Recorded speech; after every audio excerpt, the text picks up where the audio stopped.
Hello everyone, welcome back to our channel. What if I told you just one sentence could completely transform the way your patient trusts you and win you major points in the OET speaking test? Stick around because today I'm about to share that sentence and the strategy behind it in a way that's more practical, memorable, and ready for your next role play. Whether you're preparing for the test or for the real world of healthcare, you are in the right place now.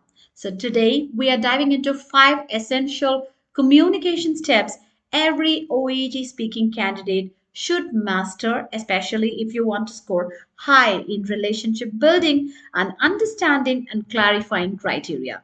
So, each step comes with a simple formula, realistic patient examples, pro tips you can immediately use. So grab a notebook or just repeat out loud when I pause. We are doing this together.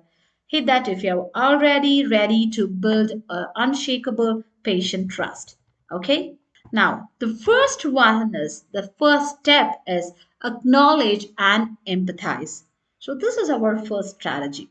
Why this step matters? Because empathy is your golden bridge. It tells the patient, like, I hear you, I see you. This builds instant rapport. It's like a key scoring area for relationship building in OET. And here the formula. Start softly. You can start like it seems, or you can start like it sounds like, okay? And try to name the emotion or the feeling. You are very anxious. Say like that. Name the emotions and validate it. You can say, use words like, that's completely understandable. And also reassure, I'm here to help you. We are here to support you. Use the words to reassure the patient. Here is an example. So it's like pre-operative anxiety. Patient is telling like, I'm terrified about surgery.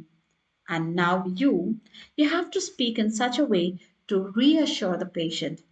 It sounds like you're feeling really nervous, and that's completely natural, especially before a procedure. I'm here with you every step of the way. So, by telling this, you are giving the reassurance to the patient, you're validating their emotions too. Got it? Now, I will give you another example, like a depressed teenager. That's the scenario. And the patient is telling, like, the school seems pointless lately.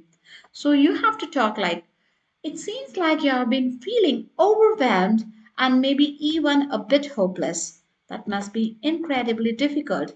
So remember here, you're acknowledging the emotions, also reassuring their feelings, right? Now, here is a mini reflection for you. Think of a patient situation. How would you name their emotion and validate it? Say it loud or write it in the comments. And let's move on to our next step. Our next strategy is gather information. So, what do you mean by gather information? Why it matters?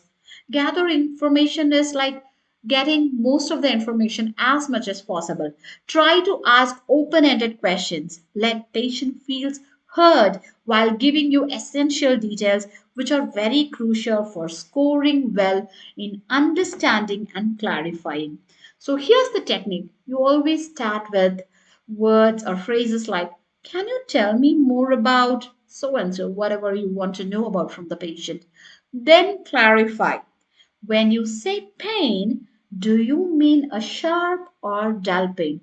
Because when the patient is talking about their pain or their difficulty, you should understand and make it very specific. You should identify in such a way to clarify your doubts, whether it's a sharp or a dull pain.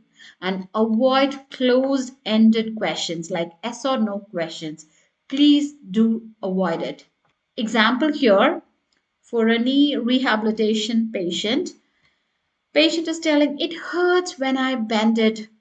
So you need to ask in such a way, can you tell me when exactly the pain began?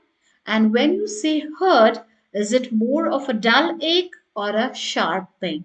So you want to clarify what it is exactly, whether it's a dull ache or a sharp pain. So, here is a quick tip for you. Use gentle curiosity, don't interrogate. So, invite the patient for questions. And once they finish their question, you can start your conversation. Okay? And the next strategy here is explain clearly using analogy. I'll tell you why this analogy technique will work. Because analogies reduce fear and make medical terms digestible. Examiners love clarity with empathy. And I'm going to tell you how to nail it. So, first one is simplify the issue and then pick a relatable analogy. Later, you can focus on comfort and comprehension. So, here is an example of a post operative soreness.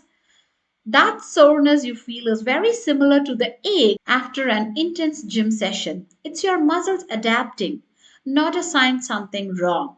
Okay, so here you're simplifying the issue and you're also picking a relatable analogy. You're focusing on their comfort and comprehension. Got it? And also, another example of the context dental anesthesia. Think of it like putting your phone in sleep mode.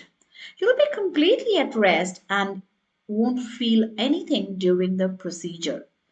As simple as that, right? And here is an interactive challenge for you. You can think of a medical analogy you have used or heard and share it in the comments. Now let's move on to our fourth strategy, which is reassure and offer control. Why we have to reassure the patient? Because that reduces their anxiety and that will enhances their confidence, and it is highly rated under relationship building. And when it comes to reassure and offer control, you need to empower the patients.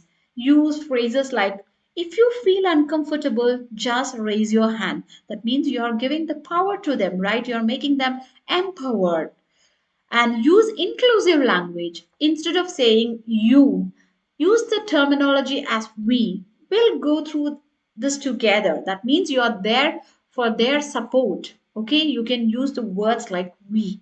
So try to use inclusive language and calmly repeat the plan. Example, it's about a nervous dental patient. Okay, if at any point you feel uncomfortable, just raise your hand and I will pause.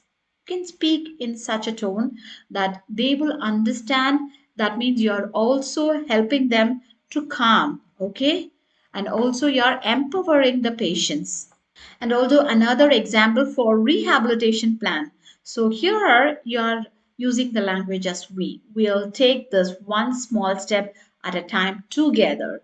You are not alone in this. So this means you are giving them a trust and you are giving them a hope with confidence. Okay? So people trust what's familiar. Repeat your plan clearly twice, once when explaining and once before closing. The next strategy is check understanding and close. So, this is the last strategy, and I'll tell you why this is crucial because clarity equals confidence. This step is primarily help you to avoid misunderstanding and shows examiner that you're focused on patient understanding. So go to questions like, does that all make sense? Or you can use the questions like, would you like me to go over anything again? And then you can also say words like, if you want to summarize your plan, let me summarize our plan. You will start therapy, then follow up, then you can, move on with your discussion. Here is an example. It's a feeding tube discussion context. So to recap, that means you have explained everything and then again you are doing a recap. We'll start with the feeding tube today for safety and then review how things are going in 2 weeks. Does that sound okay to you? Any concerns? So here you are asking them questions which make sense, right? You are checking for their understanding, whether they really understood or not. And if they have any questions, so you are inviting them for open ended questions. So here's your winning formula for OET speaking role plays. The first one is empathize, ask open ended questions, explain simply with analogy, and offer control, check, and confirm. Practice this structure aloud today, then tag a friend who is preparing too. That's all for today's video. Kindly like, share, and subscribe for more OET tips. See you in the next video. Bye bye.